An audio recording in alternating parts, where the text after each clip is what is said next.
Assalamualaikum warahmatullahi wabarakatuh. Perkenalkan, nama saya Indira Salwa Zahra dari Prodi Psikologi dengan NIM 1025111012. Di sini saya akan menjelaskan sifat-sifat Allah dari mata kuliah agama.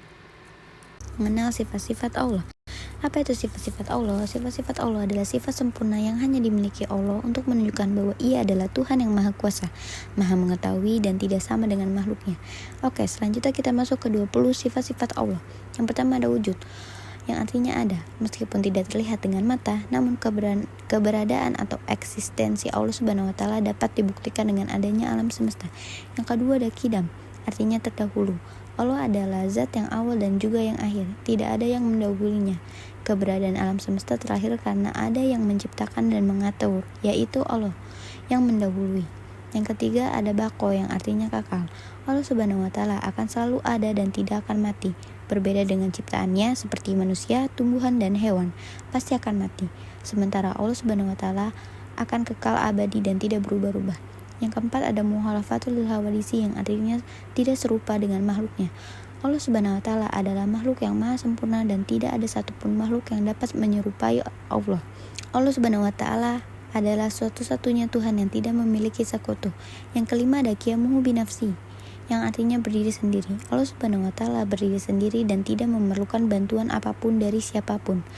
Allah Subhanahu wa Ta'ala tidak bergantung pada makhluknya dalam eksistensinya. Yang keenam ada wahdaniyah, yang artinya esa.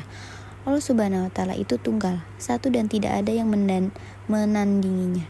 Jika seorang muslim menyekutui Allah, maka ia telah jatuh dalam kemusyrikan. Yang ketujuh ada qudrah, yang artinya kuasa. Kekuasaan Allah Subhanahu wa Ta'ala tak terbatas atas segalanya, tidak ada yang dapat menghalanginya. Yang kedelapan ada iroda, yang artinya berkehendak.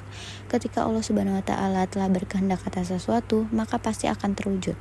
Allah Subhanahu wa Ta'ala memiliki kehendak sendiri dalam menciptakan sesuatu tanpa perintah pihak lain. Yang kesembilan ada ilmu, yang artinya mengetahui. Allah Maha mengetahui segalanya, baik yang zahir maupun batin. Tidak ada kejadian yang bisa lepas dari pengetahuan Allah Subhanahu wa Ta'ala. Yang ke-10 ada hayat, yang artinya hidup. Allah akan hidup selama-lamanya dan akan kekal abadi. Berbeda dengan manusia atau hewan yang memerlukan jantung. Allah Subhanahu wa Ta'ala hidup tanpa memerlukan sesuatu dan tanpa didahului oleh siapapun.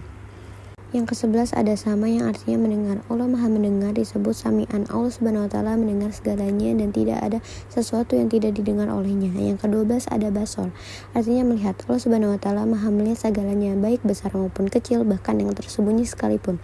Penglihatan Allah Subhanahu wa Ta'ala tidak terbatas. Yang ke-13 ada kalam, yang artinya berfirman. Keberadaan firman Allah Subhanahu wa Ta'ala dibuktikan dalam firman Allah yang diturunkan kepada Nabi Muhammad SAW melalui malaikat Jibril, yaitu kitab Al-Quran. Allah Subhanahu wa Ta'ala juga berfirman kepada beberapa rasul dan nabinya secara langsung.